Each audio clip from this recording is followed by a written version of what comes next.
"Sir, I'm afraid you'll have to step away from the case." Brock Thackeray said it the way a man says something he has said 40 times that evening, to 40 different faces he does not remember and does not intend to. He did not look up from his tablet when he said it. The old man in the navy blazer had been standing in front of the same glass case for 11 minutes, and 11 minutes, in the choreography of the Blackwood Naval Heritage Museum's Founders Gala, was 6 minutes too long for anyone not holding a donor badge. Why does the old man keep returning to the same glass case every year on the same October evening, long before anyone notices him at all? He had been coming since long before Brock Thackeray held any title at all, long before the tablet, long before the little brass placard that now read Director of Acquisitions and Donor Events, beside a name that would not, by Friday, mean quite what it meant tonight. Nobody had asked him a single question about it in all those years. Tonight, someone finally had, and the someone was wrong about what kind of man he was asking. The photograph behind the glass was black and white, a little foxed at the corners, 7 young men in fatigues crouched or standing along a muddy riverbank, and beside them, cropped at the very edge of the frame, a blur of shoulder and jawline that the caption card had called, for as long as anyone currently employed at the museum could remember, unidentified personnel. The old man's left hand opened, slowly, fingers spreading like a man testing whether a glove still fit, then closed again into something that was not quite a fist. He did this without seeming to notice he was doing it. Then he looked at Brock Thackeray, not with offense, not with the flustered apology the younger man was already composing an answer for, but with the mild patience of someone who has been asked to leave better rooms than this one. "I'm not a guest," Everett Loomis said.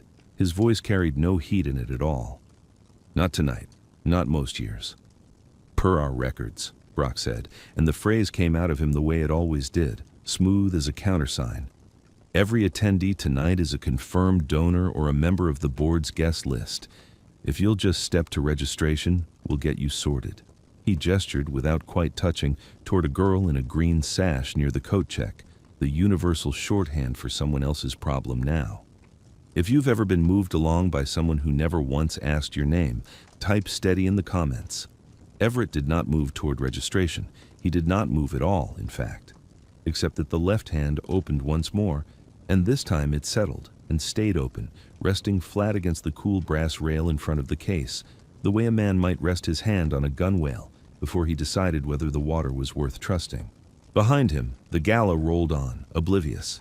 String quartet warming into something patriotic and gentle, the clink of 100 good glasses, a chandelier throwing soft gold light across 40 framed photographs of ships and men most of the room had come to admire without expecting to be asked to remember any of their names.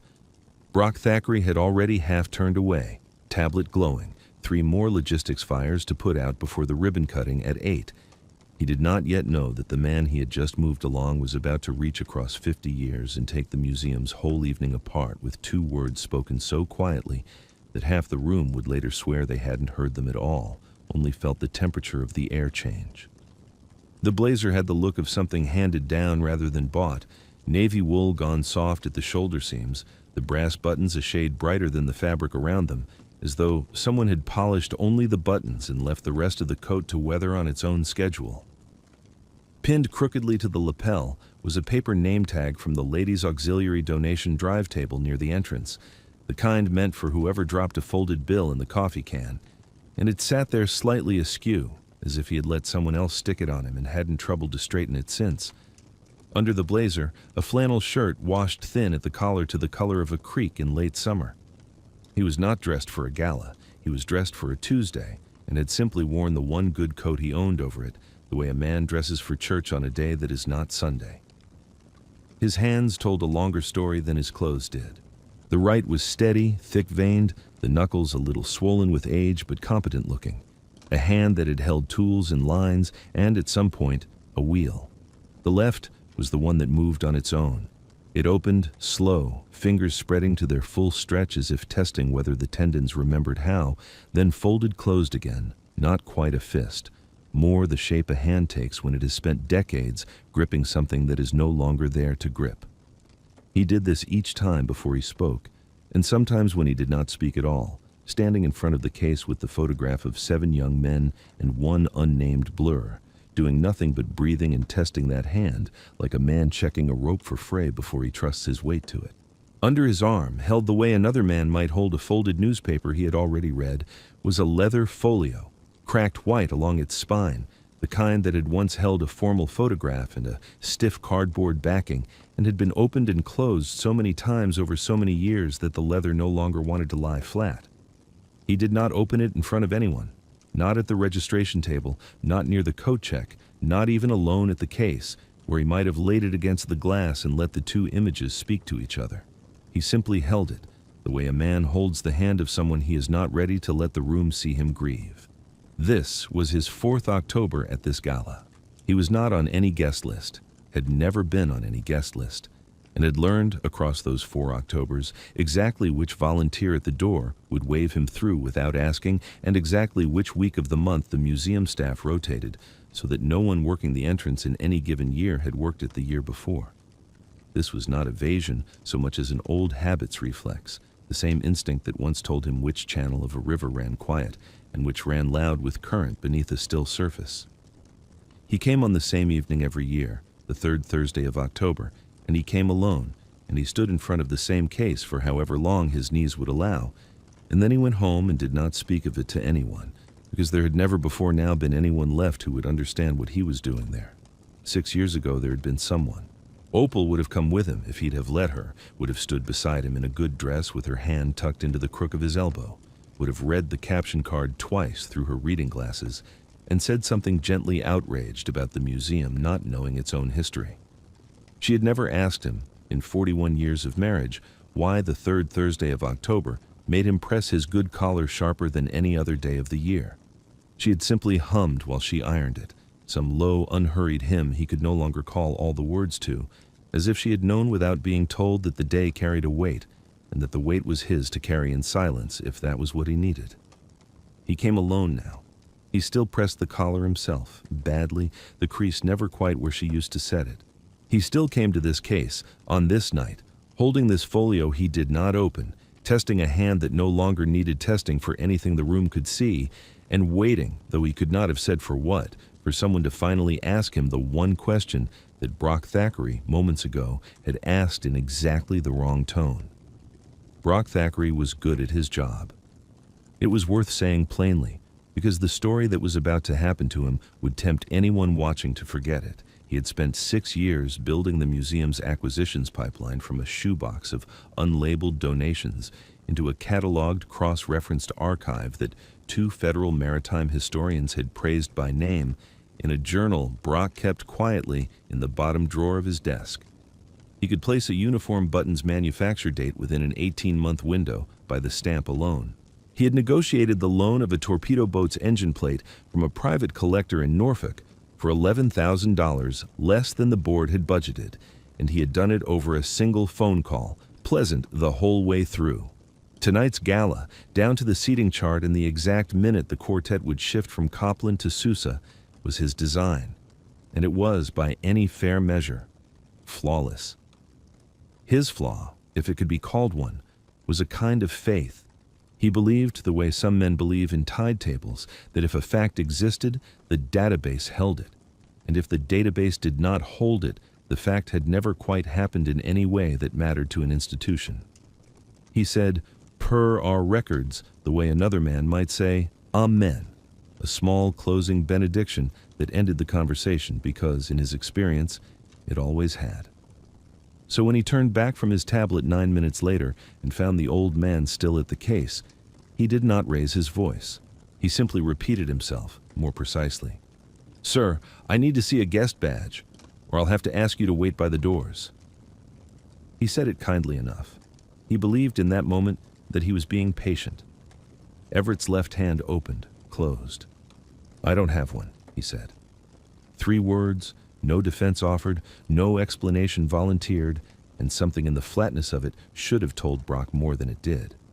It was Tessa Purdy who felt it first, 11 months into the job and still the only person on staff who read accession files, front to back instead of skimming the summary cards, standing near the drink table with a glass of sparkling water she had not touched. She watched the old man's hand open and close and felt, without being able to say why, the way you feel a draft before you find the open window. Chase, a young lieutenant in dress whites, who had come as another officer's guest and knew almost no one in the room, watched from 6 feet away and went very still, the particular stillness of a man trained to read posture before he reads faces. He did not know what he was reading. He knew only that the old man in the borrowed-looking blazer stood with a weight distribution that had nothing wandering in it at all. Brock, seeing no badge produced, did what 6 years of donor event management had taught him to do with any unresolved friction near an unlocked case. He signaled Paige, a volunteer in her early 20s stationed near the podium, with a small tilt of his head. Paige crossed the room with the bright, apologetic smile of someone who has been asked to do an unpleasant small thing and has decided to make it as gentle as she can. "Sir, why don't we walk you over toward the entrance?" she said, touching his elbow lightly, the way you would guide someone who might be lost rather than someone who might be dangerous. "There's coffee out by registration, and it's a lot less crowded there." Everett did not resist. He let himself be turned, one slow step, then another, his eyes still on the glass case behind him rather than the door ahead. And it was in that half-turn that Paige, without any reason she could have named afterward, stepped back from him just slightly, the way you step back from a doorway when you realize the room beyond it is larger than you'd guessed. Tessa set down her water. Chase's jaw tightened, almost imperceptibly, watching the old man go, and neither of them yet knew why the small scene had cost them anything at all, only that it had. Everett let Paige walk him as far as the edge of the display room, and then, gently, without any drama in it, stopped walking. "I'll wait here a moment, if that's all right," he said, and there was nothing in his tone that argued, only a plain unwillingness to be moved past a certain point, the way a man plants himself at the edge of water he intends to cross on his own terms. Paige, uncertain whether stopping counted as a small victory or a small failure, let her hand fall away from his elbow and drifted back toward the podium, throwing one more uneasy glance over her shoulder. Tessa used the excuse of straightening the case's brass placard to drift closer, near enough to hear him without appearing to listen. Up close, the caption card read exactly as she remembered it from the accession file. Reconnaissance Element, River Extraction Operation, 1971. 7 identified, 1 unresolved. That word, Everett said, mostly to himself, though he knew she was there. Unresolved. Somebody chose that word on purpose. Unidentified would have been an accident. Unresolved is a decision somebody made and then decided to live with. Tessa did not answer right away. She had spent 3 days, back in March, trying to run down exactly why that 8th man had no name attached, and every path had ended at the same clean bureaucratic wall. Personnel file, unit designation withheld pending re-verification, status, lapsed. She had assumed lapsed meant lost. She had never once considered it might mean buried. "You know the file's sealed," she said carefully. "The whole unit's personnel record. Nobody's been able to open it in 8 years. "I know when it happened," Everett said. 2,900 hours, near enough. The tide was running out fast, current maybe 4 knots against the pilings. I know it because I was standing in it." His left hand opened, held, closed. "The file didn't get lost. Files don't lose themselves. Somebody closed a drawer on purpose and called it an accident, so nobody'd have to explain why." He did not raise his voice to say it. He said it the way a man reads a gauge, without inflection, and that was somehow more unsettling than if he had shouted it, because there was no performance in it to dismiss. Tessa found herself reciting, unbidden, details from the summary card she'd memorized without meaning to. The extraction site was under the old trestle bridge, upstream from the Delta positions. 7 men logged.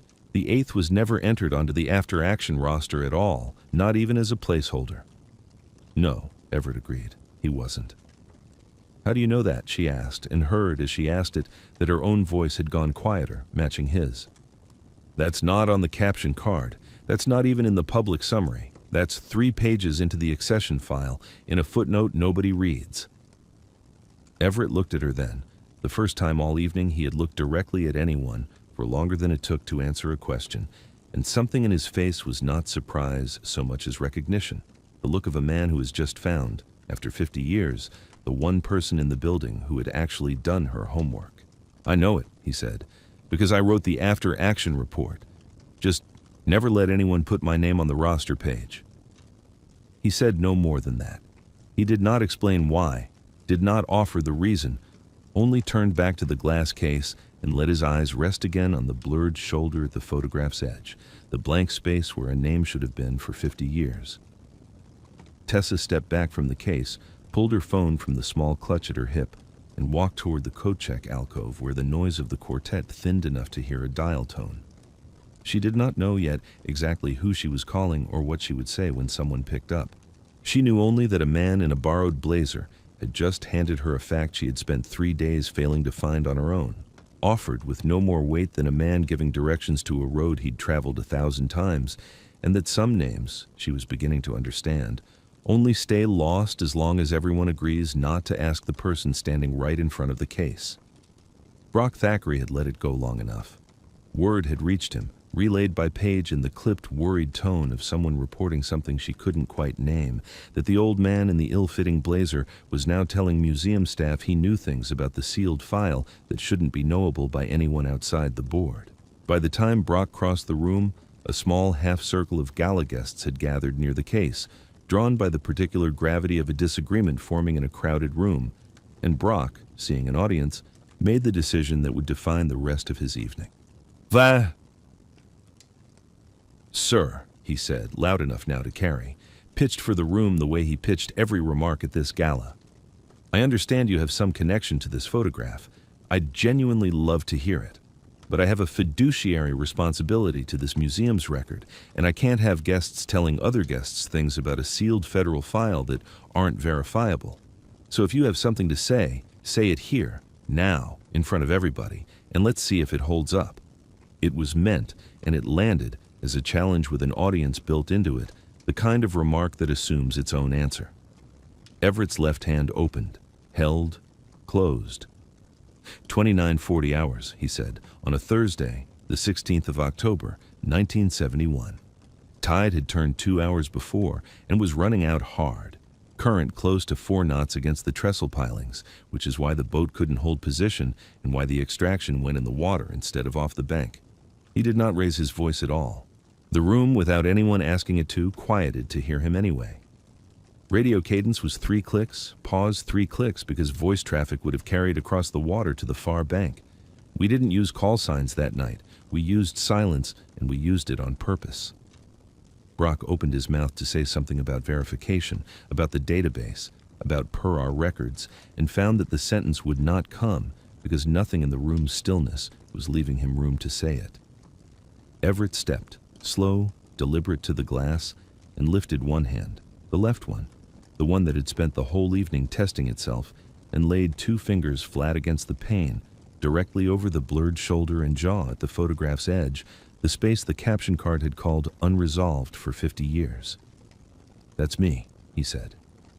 2 words, no volume behind them at all, and the room, chandelier light and quartet music and 40 conversations about donor tears and provenance, went for a full 3 seconds entirely silent, as if someone had reached out and turned a dial to 0.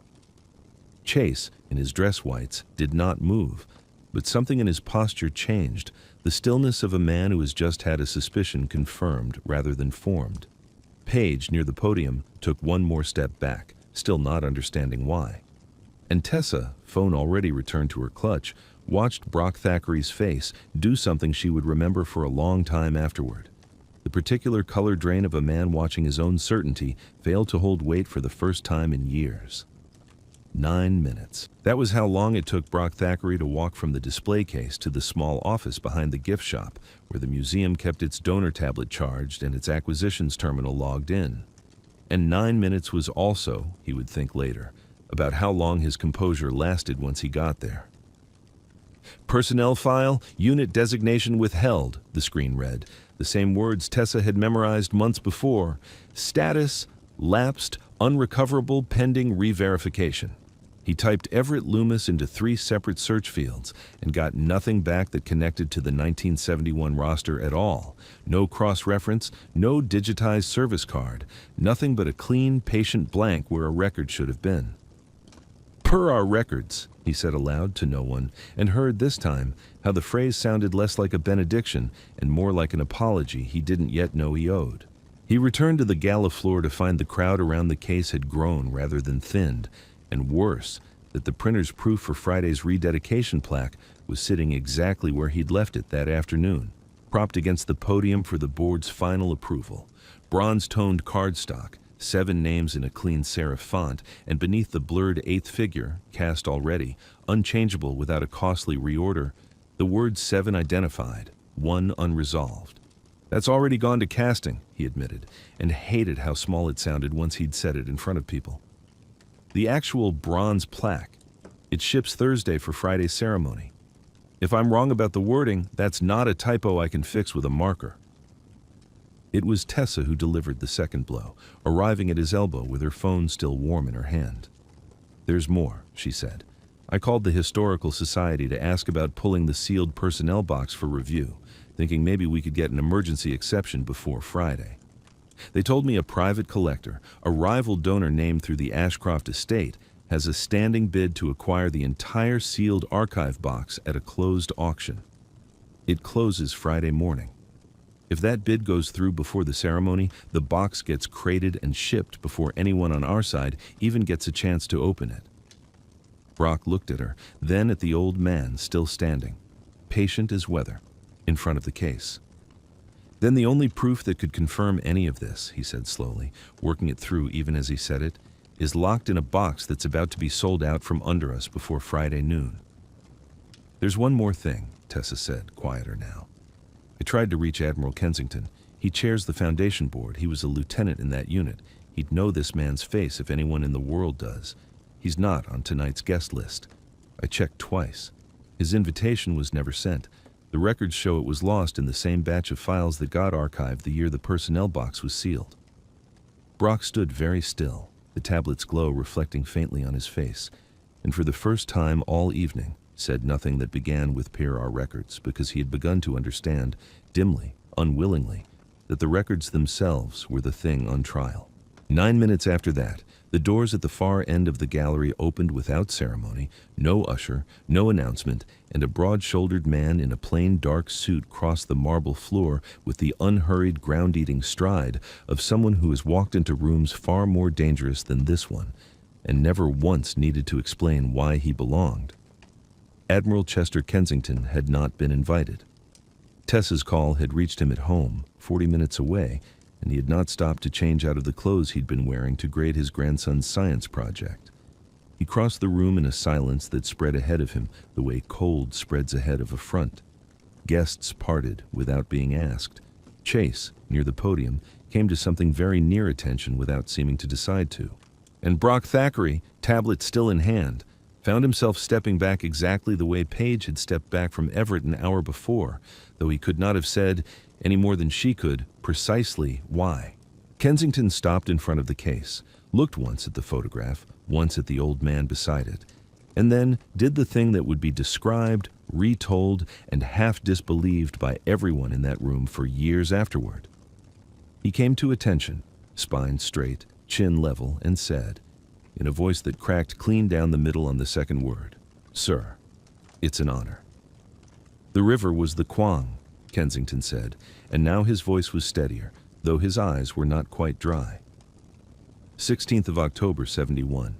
I went into that water with a fragment wound in my thigh and no idea which way the current was pulling, and a man I never got the name of pulled me 3/4 of a mile downstream to a sandbar and held my head above water the whole way, talking to me the entire time so I wouldn't pass out from the blood loss. He looked at Everett. I have spent 50 years trying to find that man's name, because the mission was never logged, and every request I filed came back the same way yours did tonight, lapsed, unrecoverable.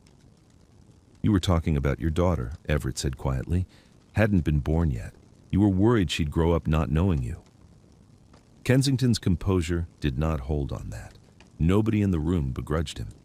It was Tessa, working fast now with the small clarity of someone who has finally been handed permission to look where she'd always suspected the answer was hiding, who found the sealed archive box in the museum's climate-controlled back room 40 minutes later, retrieved on Kensington's authority as board chair before any auction claim could touch it. Inside, beneath Everett's uncatalogued service card and a water-stained after-action report bearing his signature, was a single typed memo, 5 years older than Tessa's employment, signed by a director whose name meant nothing to her and everything to Kensington. Hollis Beaumont, the memo read, in the flat bureaucratic language of a decision made to save money rather than to erase a man, given the cost and duration of federal recertification required to maintain classified adjacent holdings, recommend sealing unit personnel records pending further review, an action expected to lapse the associated files from active accession status. He never lost this, Kensington said, reading it twice, his jaw tight. He buried it to avoid paying for an audit. He looked at Brock, who stood holding the printer's proof of Friday's plaque like it had suddenly grown too heavy to set down. This was never an accident of paperwork. Somebody decided a name cost less to erase than a recertification fee. The room by then had gone entirely quiet, in the way rooms go quiet only once, when the true shape of a thing finally comes clear all at once. Everett did not reach for the memo. He did not ask to hold it, or to have it framed, or to have his name spoken again louder than it already had been. When Kensington offered it to him, he only looked at it a moment, the way a man looks at a debt finally written down in someone else's hand instead of his own, and shook his head, slow. "I don't need that paper to know what happened in that river," he said. "I was there. But there were 7 other names on that roster, and I'd want somebody to check every one of them the same way you just checked mine, because if a man can lose 50 years over a budget line, I'd not sleep easy thinking 6 more might have lost something too, and nobody thought to look." Brock Thackeray, holding the plaque proof, said nothing for a long moment. Then, quietly, to no one in particular, he said, "I signed off on unresolved because the database told me to. I never once asked what the word cost." He looked at Everett, and there was none of the podium pitch left in his voice at all. "I'll fix it. Whatever it takes before Friday, I'll fix it."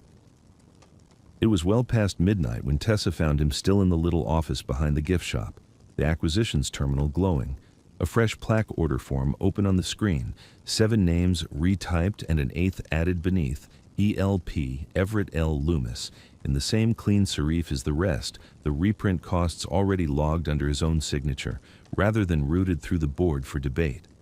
He did not look up from the keyboard when she came in, only kept typing, slow and careful, like a man laying brick he intended to still be standing in 50 years. Everett, meanwhile, sat on a folding chair near the emptied gallery, the folio finally open across his knees, though there was no one left to see it but Tessa and, a little further off, Kensington, who had not yet found it in himself to leave.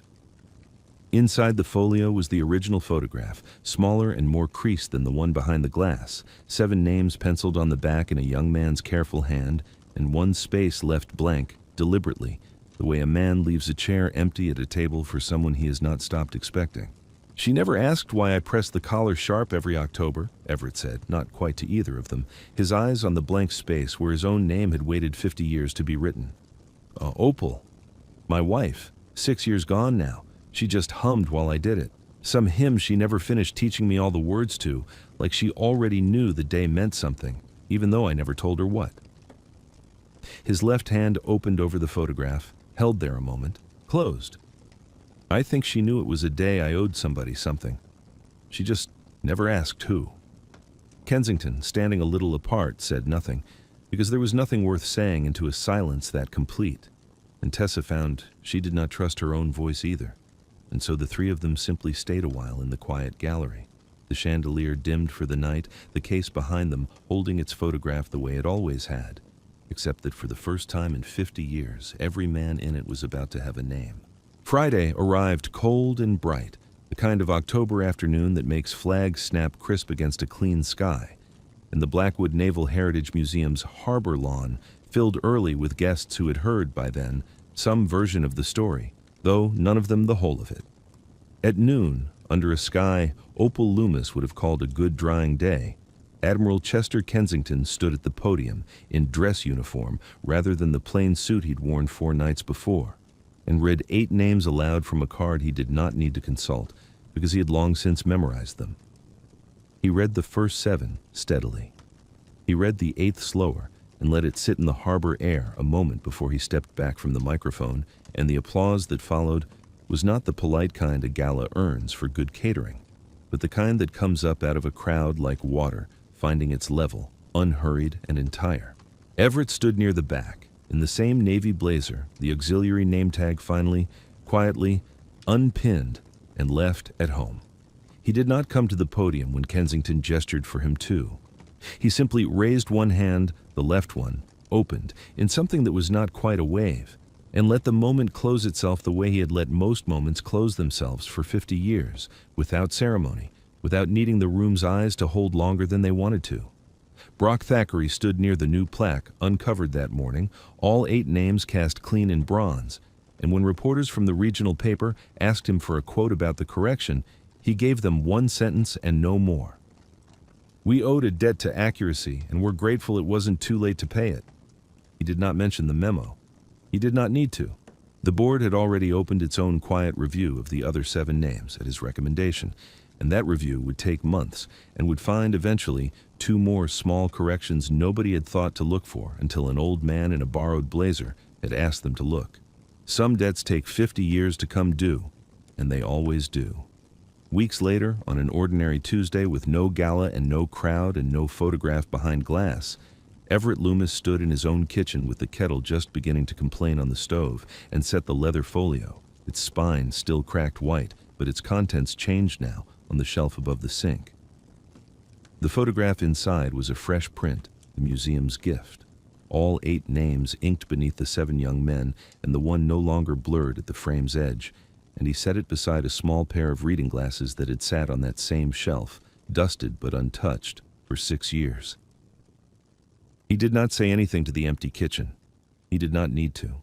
He simply let his left hand rest a moment on the folio's cracked spine, open, still, and then closed, gentle, the testing finally finished, and turned to take the kettle off before it could climb any louder than the quiet he'd chosen to keep.